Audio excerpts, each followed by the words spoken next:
আসসালামু আলাইকুম। কেমন আছেন আপু এবং ভাইয়ারা? আমি তো আলহামদুলিল্লাহ অনেক ভালো আছি। যেখান থেকে আমার ভিডিওটা দেখা শুরু করেছেন, একটা লাইক দিয়ে ভিডিওটা দেখতে থাকেন আর সাবস্ক্রাইব করে আমার সাথেই থাকেন।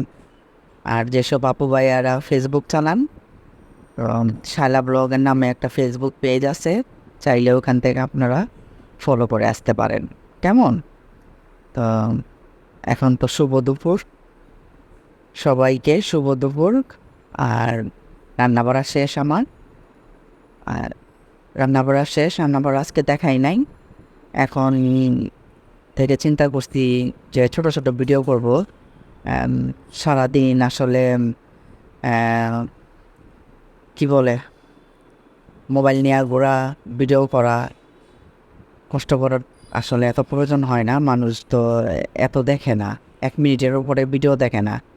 তা আমি কেন সারাদিন কষ্ট করে এত ভিডিও বানাতে যাব? এগুলো একটা প্যারা, সারাদিন ক্যামেরা নিয়ে থাকাটা। তো এই কারণে আজকে বৃহস্পতিবার, সপ্তাহটা শেষ, পরীক্ষা চলতেছে, তাফসিরের তানজিনার অফিস চলে। তো এই কারণে ঘরের বিকালের নাস্তা যে একটা বানাবো সাহস পাই না।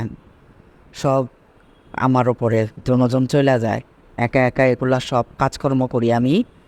কাজকর্ম করার পরে আর সাহসই পাই না, আর এনার্জিও থাকে না যে বিকালে একটা কিছু বানায় দিই ওদের জন্য। তো আজকে তো সপ্তাহটা শেষ, চিন্তা করলাম বৃহস্পতিবার 3 পিস গরুর মাংস নিলাম, নিয়ে কিমা করলাম। কিমা কইরা একটু আলুও দিলাম, আলু দিয়া তারপরে এই হলুদ গুঁড়া, মরিচ গুঁড়া, আদা রসুন বাটা, তারপরে জিরা গুঁড়া, গরম মশলার গুঁড়া, এগুলা দিয়া লবণ সব কিছু দিয়া বেশি সময় লাগে না, 10 মিনিটের মধ্যেই এটা হয়ে যায়। কারণ গরুর মাংসটা তো কিমা করা, ওই কারণে সিদ্ধ হইতে সময় লাগে না। বরঞ্চ গরুর মাংসটা থেকে আলুটা সিদ্ধ হইতে সময় লাগছে। তো আজকে কি বানাবো বুঝতে পারছেন আপনারা? মাংসর পুলি পিঠা বানাবো, জাল জাল। আহ, মাংসর পুলি পিঠা তো আমরা আগে মাংসটা সিদ্ধ করে ছেইচা তারপর বাগার দিই না? তো ওইভাবেও করা যায়। ওইভাবে করলে কি হয়, ওই ক্ষেত্রে মাংস বেশি লাগে।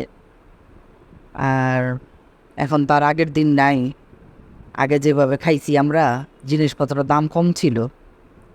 হ্যাঁ, আজ থেকে 30 বছর আগে আপনার 50 টাকা কেজি গরুর মাংস খাইছেন। তো এখন তো আর 50 টাকার কেজি না, এখন হয়ে গেছে 800 টাকা কেজি। যাই হোক, ওই কারণে গরুর মাংস আইটেম এখন একদম ভুলেই গেছি গা, সত্যি কথা। দামের কারণে গরুর মাংস দিয়া যে কত কিছু বানায় খাইতাম আগে, আমার এখন এত কিছু মনে পড়ে না, আমি ভুলেই গেছি গা।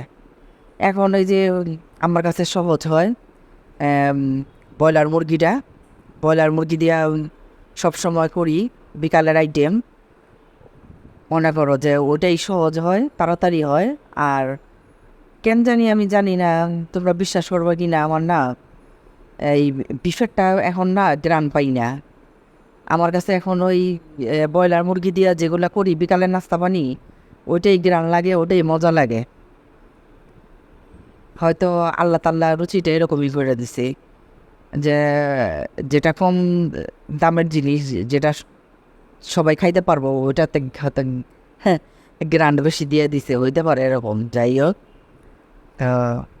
কথা বলতে বলতে তো দেখলা চালের বড়িটা আমি সুন্দর হলুদ হলুদ তারপর লবণের পানির মধ্যে সিদ্ধ করে নিলাম। সিদ্ধ করে, আর এই যে দেখো, আমি এক দিকটা যাইতা লাগাইতাছি, আর এক দিকটা খুলে যাইতাছে। আসলে অত ইজি না, বুঝছো, সব কিছু অনেক কঠিন। কি হয়েছে, আলসাপি করে বসছি তো, একটু পানি নেই নেই গা, পানি নেই নেই গা, কই দেখি এমনি লাগে নাকি। আরে না, কি রে বাবা রে, কোত্থেকে লাগবো, আমার উইঠা যায় পানি আনতে হবে, তারপরে এটা লাগবো। এর আগে আর এটা আর লাগবো না, ওই খুইলা থাকবো। এক দিকটা লাগামো, আরেক দিকটা খাওয়া থাকবো।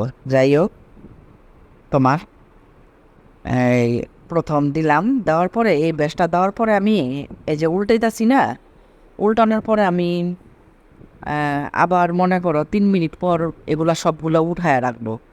তো এভাবে করে করে আমি 3 মিনিট করে করে সবগুলো ভাইজা একবার রাখবো, রাখার পরে দেন আরেকবার তেলের মধ্যে ছাড়বো। তাহলে কি হবে, মুচমুচে হবে। আর একবারে বাঁচতে গেলে না মুচমুচে ক্রিস্পিটা আর হয় না। তো এর আগে আমি একবার তোমাদেরকে দেখাইছিলাম যে আলাদা একটা তাওয়ার মধ্যে ছাইকা তারপরে গরম তেলের মধ্যে আমি দিছিলাম। আমি এরকম তোমাদেরকে একবার দেখাইছি। তো আজকে আবার আরেক রকম দেখাইলাম। আমি সবভাবেই করি, তাই আমি চেষ্টা করতেছি তোমাদেরকে আমি যেভাবে যেভাবে করি মুচমুচে হওয়ার জন্য সব সিস্টেমগুলো আমি তোমাদেরকে দেখানোর চেষ্টা করতেছি। আজকে এই সিস্টেমের দেখাইলাম, তো এভাবে অনেক মুচমুচে হয়। দেখো সেকেন্ডে বেঁচে আবার ওইগুলো উঠায় রাখার পর আবার ভাবছি, আর একদম মুচমুচে হয়েছে।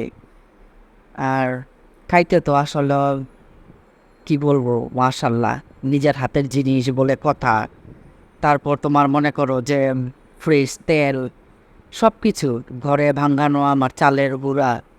হ্যাঁ, ঘরে ভাঙানো বলতে মানে কি, আমি নিজে চাল কিনা, আতপ চাল কিনা দোকানে ভাঙাইছি। যাই হোক, তো তোমার মনে করো যে সব কিছু ফ্রেশ। আর আরও 5-7টা আছে, রানের স্বামী বাসায় নাই, আসলে গরম গরম আবার তাকে ভাইজা দিব। তো এখন কাঁচাটা আর কি 3 মিনিট ভাইজা উঠায় রাখছি, আসলে আবার ভাইজা দিব গরম গরম। আর খুব ভিতরটা খুব গরম, খাওয়া যাইতেছে না, জিব্বা না পুড়ে যেতেছে, এত গরম। তো একটু একটু খাইতেছি আর কি, বেশি করে খাইতে পারতাছি না গরমের কারণে। তো আজকে আমার জাল জাল পুরি পিঠা তোমাদের কেমন লাগলো কমেন্ট লিখে আমাকে জানাবা। আর খুব ছোট ভিডিও, 7 মিনিট হয়তো, মেবি 7 মিনিটের ভিডিও। তোমরা নাটাই না পুরা ভিডিওটা দেখো, ঠিক আছে? পুরা ভিডিওটা দেখলে ইউটিউব একটা ভিডিও দিবে, তাই না? তো আজকে আমি বিদায় নিয়ে নেই। আল্লাহ হাফিজ, ভালো থাকো, সুস্থ থাকো, কেমন?